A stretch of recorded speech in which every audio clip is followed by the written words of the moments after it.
Capitale du monde rural, la renommée de Kindia sort de ses frontières à cause des fruits prisés à l'étranger, comme cette variété de mangue dénommée Kate.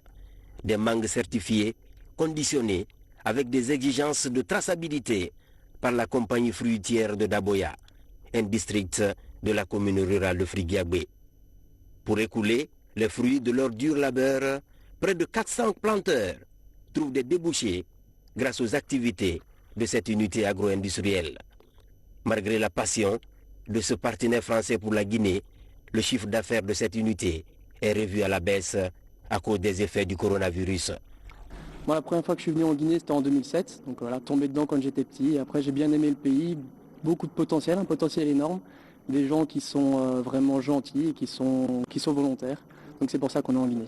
Alors 2018, on a eu une exportation, une moyenne, en total de plus ou moins 1100 tonnes. 2019, on était à 750 tonnes. Et donc cette année, dû au coronavirus principalement, on est à peine à 120 tonnes actuellement. Comme l'illustre l'image de ces machines qui tournent au ralenti, le business en berne de cette unité de conditionnement est l'un des thermomètres qui permet de mesurer l'impact de l'épidémie sur l'économie rurale. Selon les statistiques, au-delà des planteurs, les revenus des pisteurs et des transporteurs sont aussi touchés.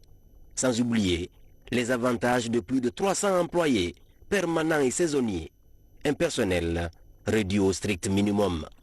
Cette entreprise, on me l'a signifié tout de suite, utilise au moins 350 employés. Donc, qui comprend les pisteurs, les récolteurs, les travailleurs permanents. Donc ça, c'est une perte d'emploi. Et la plupart, à 80 à 60%, c'est les femmes qui y travaillent. Donc chacun trouve, si vous prenez les 300, vous les multipliez au moins par 7 personnes par ménage, vous voyez ce que ça te fait, ça t'amène auprès de 1000 emplois perdus et ça joue sur le revenu des gens pour faire subvenir à leurs besoins familiaux. Mais en dehors de ceci, il y a deux à trois autres compagnies fruitières qui sont là, qui sont dirigées par des Guinéens, à Koya et à Kindia ici, donc qui avaient aussi une prévision, et la COPEF, la coopérative des planteurs fruitiers, des exportateurs de Kindia, qui devrait aussi envoyer 70 tonnes par avion. Et cette année, cette prévision, on ne peut pas la réaliser. Et vous voyez tout ce qui se passe ici actuellement. Donc ils ont travaillé en dents dessus. C'est 2 mois d'activité, ils n'ont pu faire qu'un mois.